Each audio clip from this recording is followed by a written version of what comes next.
In April 1975, the world watched a desperate scramble to escape a collapsing city.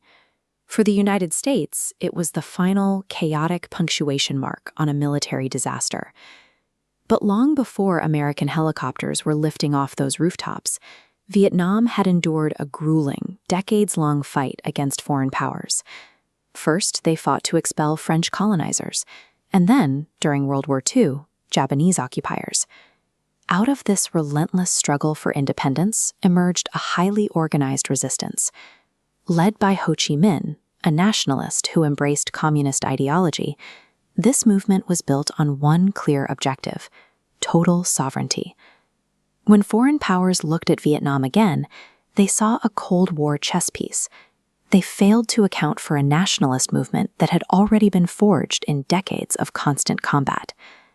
In Washington, policymakers weren't looking at Vietnam's local history. They were looking at a Cold War map. The prevailing logic was the domino theory, the absolute conviction that if Vietnam fell to communism, the rest of Southeast Asia would quickly follow. This intense paranoia meant the United States viewed a localized civil war as a global existential threat. They stepped in, intending to act as the world's police. To hold the line, the U.S. poured resources into South Vietnam, backing the government of Ngo Dinh Diem. But Diem was ruthlessly authoritarian, violently suppressing political opponents and alienating the country's vast Buddhist majority. By attempting to stop a communist takeover, the United States anchored itself to a deeply unpopular regime, completely missing the nationalistic fervor driving the insurgency. The American military response relied on overwhelming, industrial-scale firepower. Through campaigns like Operation Rolling Thunder, vast formations of aircraft were sent to blanket the landscape with high explosives.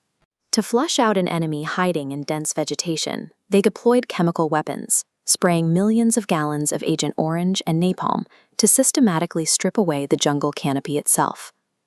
But the North Vietnamese and the Viet Cong adapted.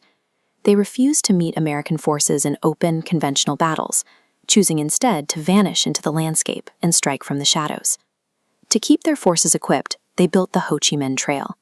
This massive, hidden logistics network bypassed American blockades by snaking through neighboring Laos and Cambodia.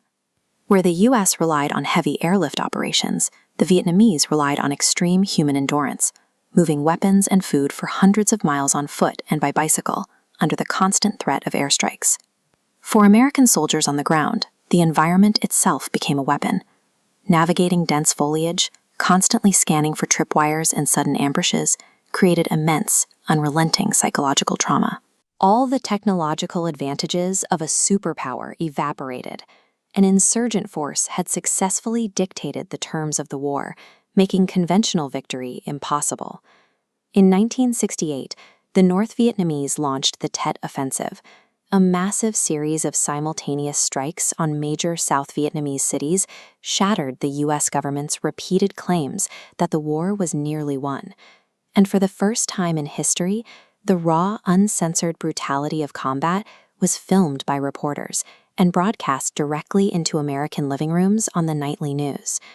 Seeing the mounting death toll and lack of progress, the American public fractured. College campuses across the country erupted into protests, turning public opinion sharply against the military intervention. These domestic tensions reached a breaking point at Kent State University, where National Guardsmen opened fire on anti-war demonstrators, killing 4 unarmed students.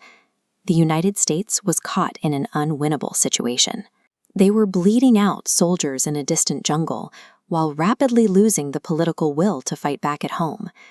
Desperate for an exit, the Nixon administration introduced Vietnamization, a plan to shift combat duties entirely to the South Vietnamese army, even while secretly expanding bombing runs into Cambodia. The political maneuvering culminated in the 1973 Paris Peace Accords. The agreement allowed the United States to extract its remaining combat forces, leaving South Vietnam to fend for itself. Without American military support, the South Vietnamese government quickly folded. In 1975, North Vietnamese tanks crashed through the gates of the presidential palace in Saigon, unifying the country under communist rule.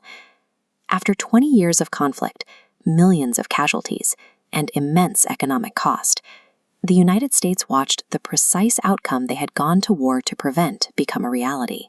The political borders were finally settled, but the physical destruction left behind meant the war was far from over for the people living in the wreckage. Decades later, the chemical defoliants dropped from American planes continue to poison the soil and water, causing severe, multi-generational birth defects that still ravage thousands of Vietnamese families today. Ultimately, the war proved that an arsenal of unparalleled firepower cannot break a deeply rooted nationalist movement, especially when the political will to sustain the fight has already collapsed back home.